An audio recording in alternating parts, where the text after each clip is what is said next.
I feel what you're saying about commitment, man, that is very necessary, and so is respect. Because if you don't have respect, it don't matter how much money you got or don't have, you're not gonna respect that person. It don't matter if I have my account and you have your account. If I don't respect you, I'm gonna be selfish. You know what I'm saying? I'm not gonna share that. I'm not gonna make it be where everybody can get what they need to get.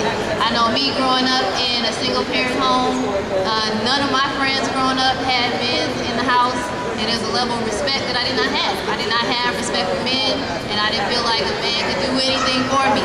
So it took me a long time to get past that and to realize that we as African people came over here as slaves, which broke up the black family.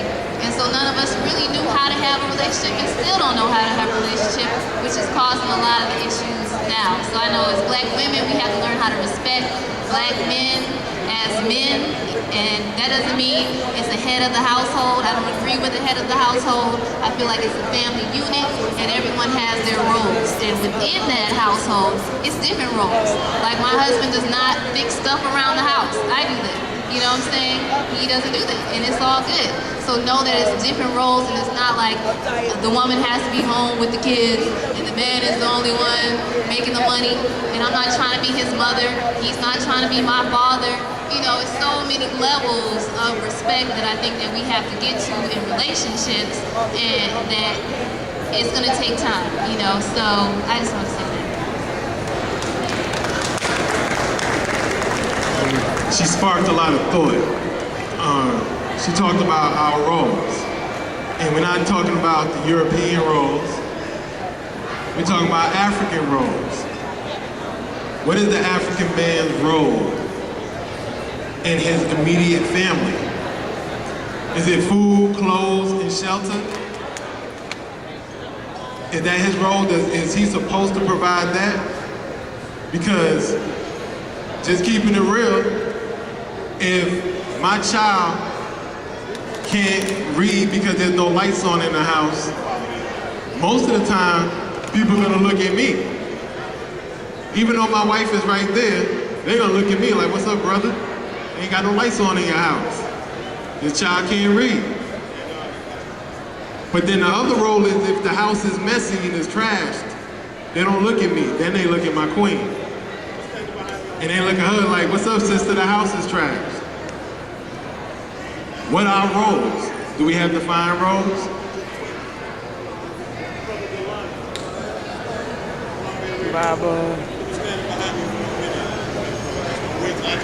After Sister Afya made a very important point about the problem that come with having roles so stiffly defined that men can't do what is quote-unquote women's work and women can't do what quote-unquote men's work. I'm handling this question. I was brought up in a world where the man was supposed to provide and protect. That didn't mean that the woman couldn't also provide and that the woman couldn't also protect. But since the man had been brought up to be that, from boyhood, he was supposed to be better skilled in those areas. Therefore, he was supposed to take that as his primary responsibility. I don't have a problem with that whatsoever. However, we have to understand that things have changed and they have adjusted with, if you will, changing times. I am still of the opinion, well, let me back up a second and say this another way. The reason why this has become a question in the first place is because so many men are not assuming the roles that they're supposed to assume, and so many women are not assuming the roles that they're supposed to assume.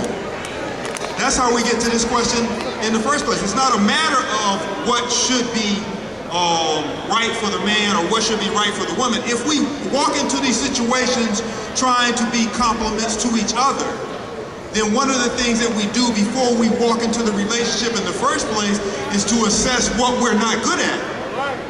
We assess what we can do well and what we need someone else to assist us with. If you are not good with finances, then you should be looking for someone who is good with finances so that the family can run the way that it needs to run financially. If you are good with weaponry, then you should be looking for someone who doesn't need to have that skill because you can handle that part of the job. In the house that I grew up with there were what I call domains.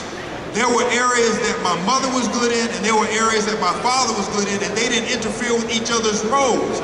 They did not ask each other for approval for what they did. They might ask each other for advice, but they didn't ask each other for approval because the other person automatically assumed that that person would take care of it. So my father had the role, if you will, of fixing up the house because that's what he was good at. My mother had the role, like African women have historically had the role in our traditions, which is the reason why they ran the markets, which is the reason why more agricultural land went to them, which is the reason why they were the primary farmers of handling the finances. And as a child, I didn't understand why he would go to work and come home and put the check into her hand and she would give him his allowance every week. When they were able to pay off her house in 9 years, when she was able to buy a car cash, when they were able to sell that house and move to Alabama, buy land and have a big house built from scratch because of her financial wherewithal, I understood and I understand now why when I get my check, I put it in my wife's hand because she can handle finances and I can't. We have to be humble enough to understand what we're not good at in order to determine who should be fulfilling what role. When we get to that point, we're straight.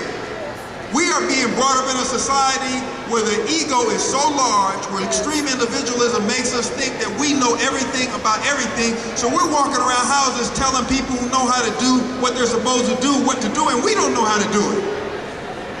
If we can't break that, then it doesn't make a difference how we're defining who has what role, because we're still going to be attempting to try to rule people.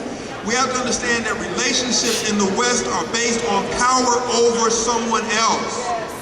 Your identity is based upon who you can rule.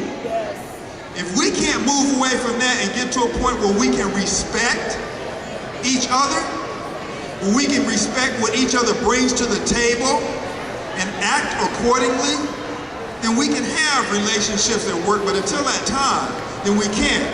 And folks have to remember that this is all part of the socialization process. We have to bring up our children, like I was brought up, where you respect what a person can do. You don't necessarily respect whether they're male or female per se, you respect what they bring to the table. All the rest of that is gravy.